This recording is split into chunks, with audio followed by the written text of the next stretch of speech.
If you're interested in applying to material sciences at Oxford and at top universities around the UK, this interview is for you. I have my dear friend Eden onto the channel to talk about his experience applying and the tips that got him into Oxford University. So make sure you stay till the end to get the most out of this video. It's always a great opportunity to learn from someone who's achieved what you're working towards, and these opportunities, I hope, are very helpful for you. Let's get right into the interview. Let's start off with telling us a bit more about yourself. Yeah, so I'm Eden. I'm from Beijing, China. I went to an international school in Beijing as well. I initially did APs for my UK application, and I've done pretty much physics, chemistry, calculus, and economics and English for my APs. So you've talked a bit about your APs, developing on that. What are some subject related to materials, that is, extracurricular activities that you have done as well? Yes, so pretty much I want to say materials is a bit of a blend between physics, chemistry, and engineering. So I was in my school's physics and chemistry Olympiad team. I was preparing for sorts of the academic competitions within physics and chemistry. I've also had the opportunity to attend a summer school at Harvey Mudd College on material science. It was a 6-week undergraduate 4-credit course.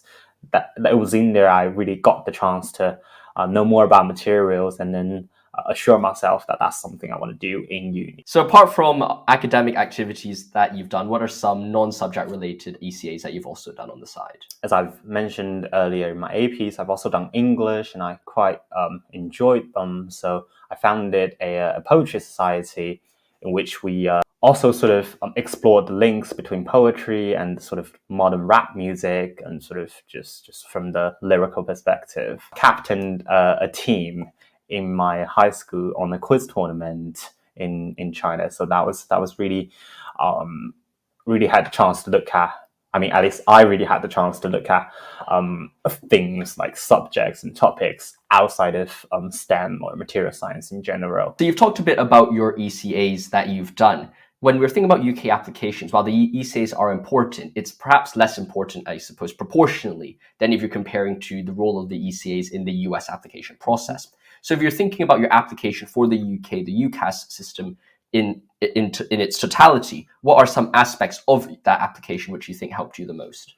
I would definitely say that my personal statement was really in depth into materials, because it really showed that I at least know the subject and I have a genuine passion in it, based on the sort of the stories, the sort of personal sort of anecdotal stuff that I've included as part of the personal statement, as well as the real sort of academic topics that I've got to learn about in that summer school I did earlier back in my penultimate year in high school. And that really shows I've had lots of interactions with materials as a subject already, as well as it was convincing that I will be able to continue on that sort of pursuit in the subject. Mm-hmm. I suppose one thing which I get asked a lot when it comes to personal statements and applications as well, what are some ways or activities I can talk about in my personal statement to really show my knowledge? Because it's one thing to have the knowledge there, but it's also very important to know how to sell your knowledge. Mm-hmm. When we're talking about humanities, I always say, well, talk about some books you've read, some papers you've read, ideas you've interacted with, and things like that. But perhaps from a STEM perspective, what are some things which you could talk about in your personal statement which could really demonstrate that knowledge?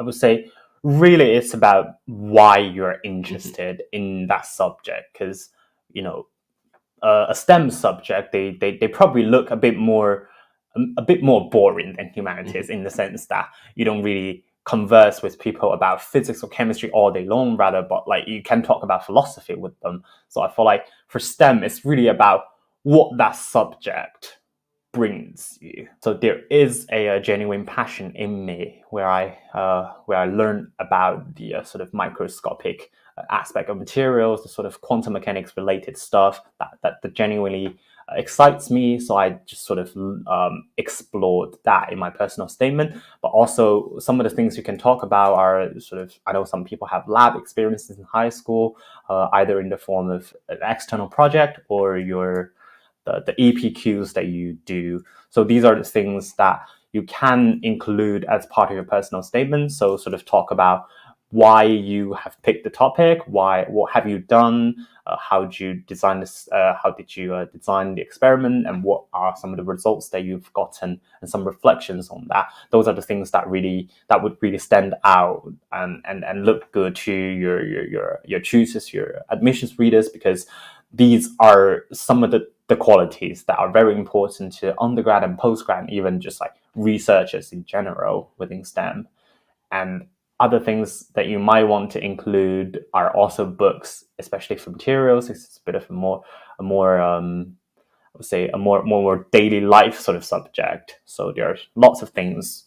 Everything in our lives are made up of materials, and there are books which are sort of made for common readers. And maybe talk about those books and how you learned some of the basics in those books and wanted to sort of go deep into a few topics within that book. And these are also good things to include in the personal statement. What are some overall tips about the UCAS application that you would also add on apart from just your personal statement? I would just also say that make wise choices of the unis you apply to, because you've only got 5 of them in your UCAS system. If you're going to Oxbridge, you can only choose one of them, but also you probably want to try to make, sort of a couple of strata within that sort of selection. So if you're going to probably Oxbridge, that would be your top choice. And then some of the things that you think, some of the schools that you think your grades, your A-level or IB or AP scores match with.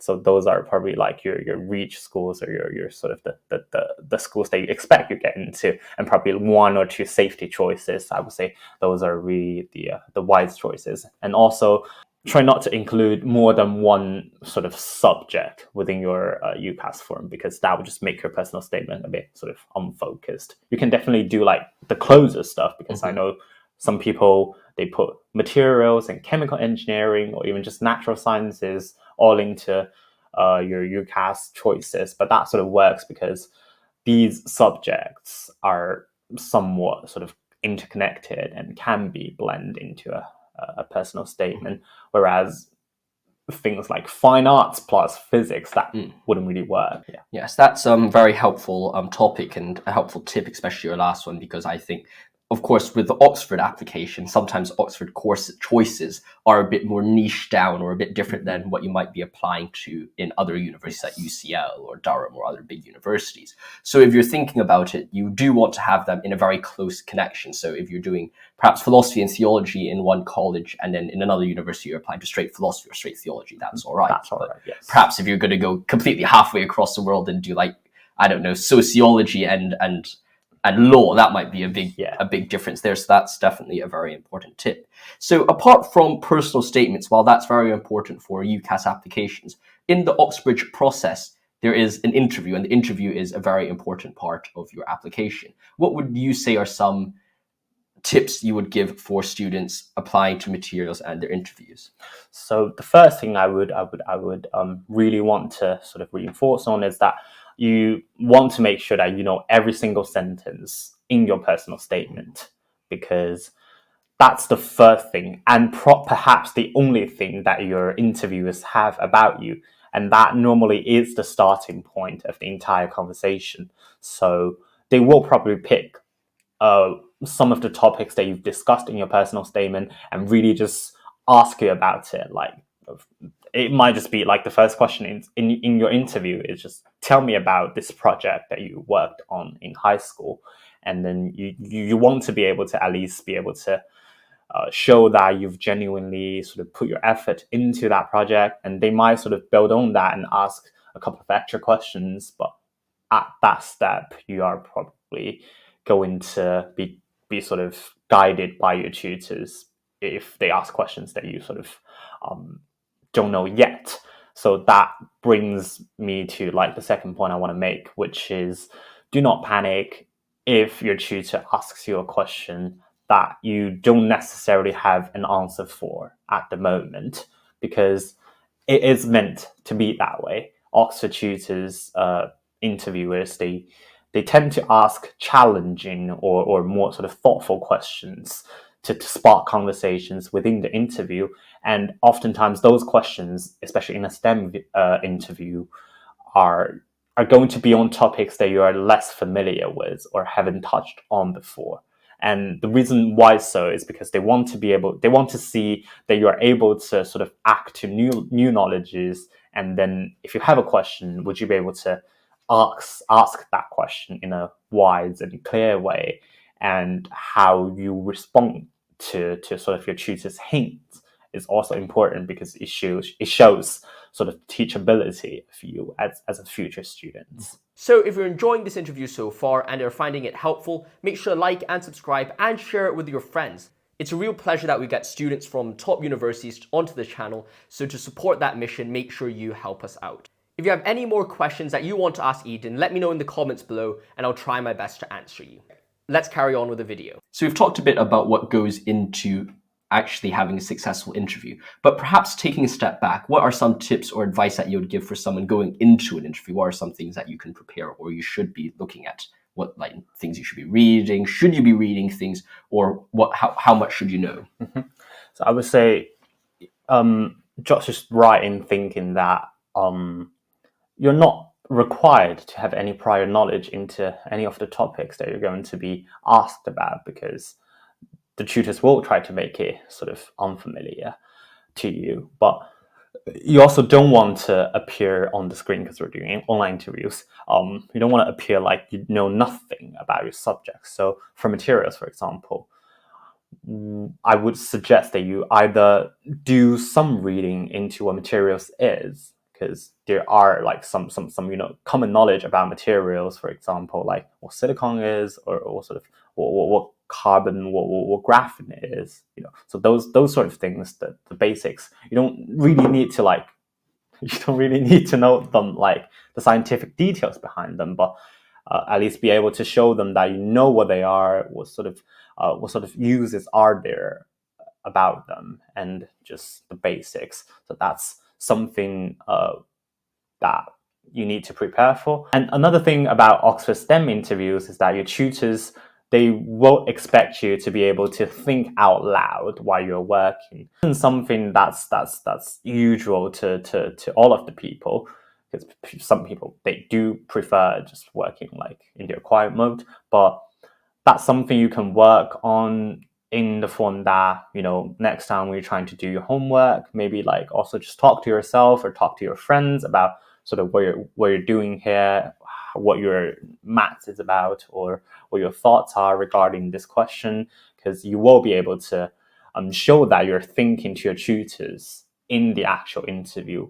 And also, I would just encourage applicants to be brave and being smart in asking questions, because you will need help from your tutors from interviews, and the ability to ask good questions comes from your sort of daily accumulation of school experiences as well. So these are the things I would say really prepared me for interview, at least. That's definitely a very important perspective to have. Perhaps going beyond the interviews, what are some study skills which you have found helpful in the past and also currently at Oxford? I would just say that, really, I have my own sort of method for making notes. I don't make notes along lectures. I do sort of make little annotations wherever I'm like confused or have questions about, but I don't write notes along the lecture, because I am trying to pretty much just focus on what the lecturer is saying and then follow along him, because I don't want to sort of get delayed by trying to write down notes and then just completely lost, right? So what I do is, after sort of each chapter or module here in Oxford, I do sort of an overlook. I write notes all in one go, sort of covering up the entire topics, the lectures that I've just had.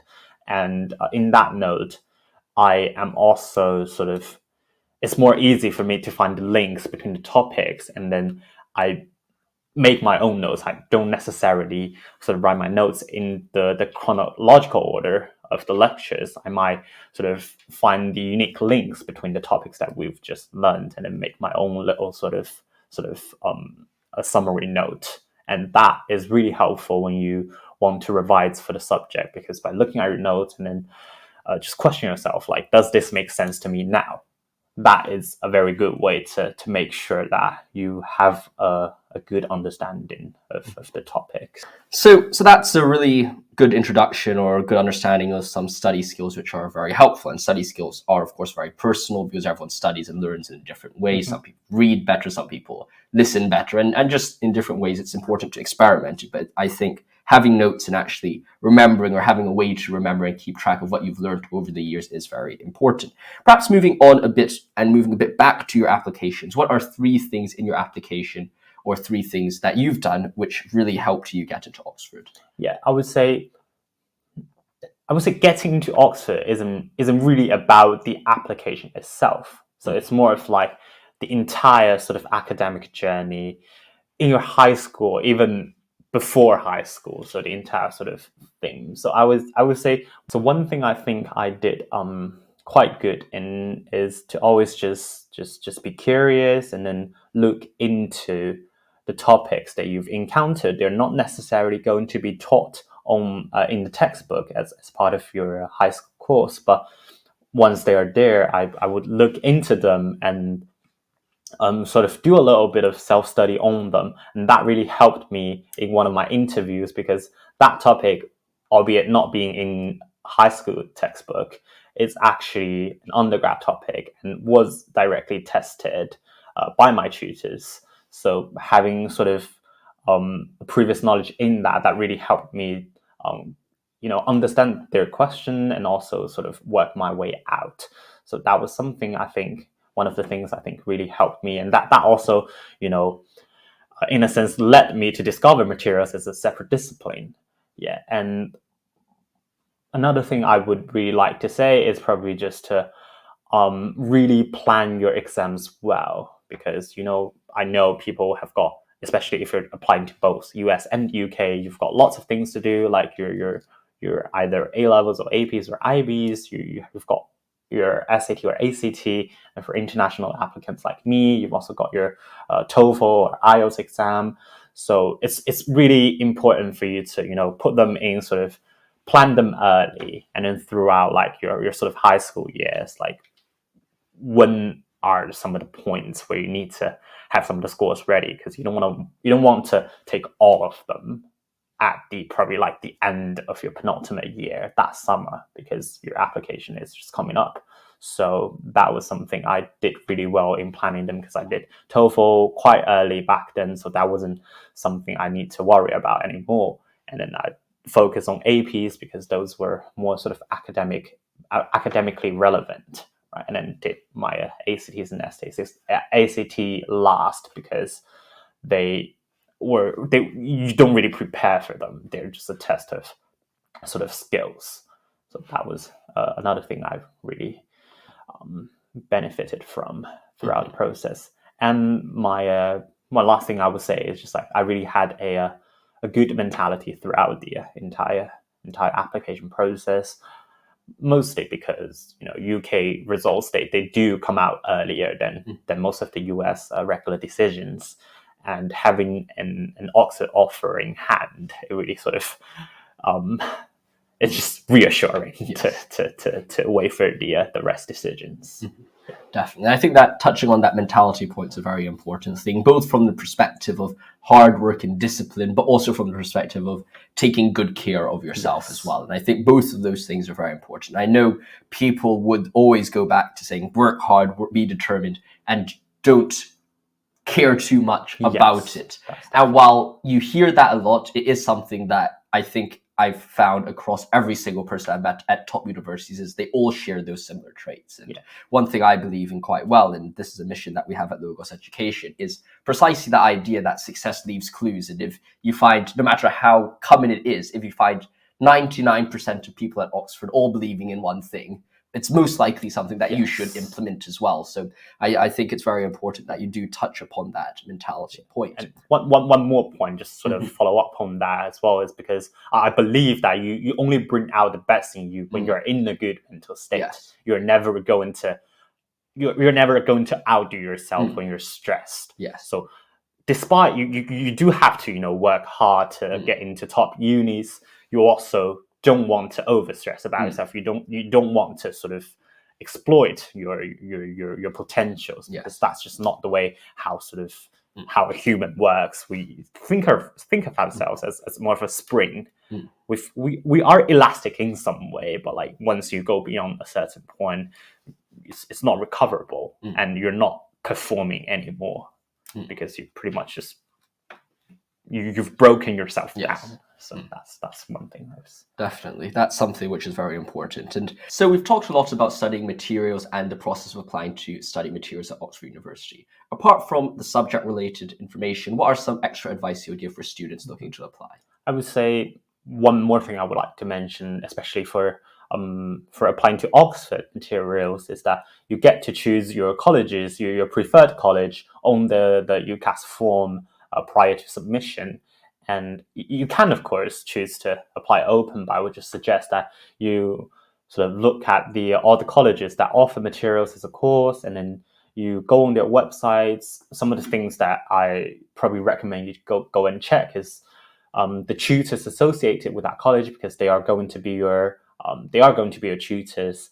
And one thing worth looking at is their research interest, because you are going to have a closer relationship with them than with any other people from the department more. And if you have a clear sort of research interest, probably choose the one that's closest or most relevant to yours. And another thing being sort of where the college is, pretty much like the place and location, because some colleges are more far away to the department, some colleges are closer but not really close to the city center. And like everything else, sort of accommodation, dining options, all those sorts of stuff here varies from different people, but sort of just sort of do your research so that you know what you are going into. So I hope you found this interview helpful and informative about how you can get into material sciences at a top university.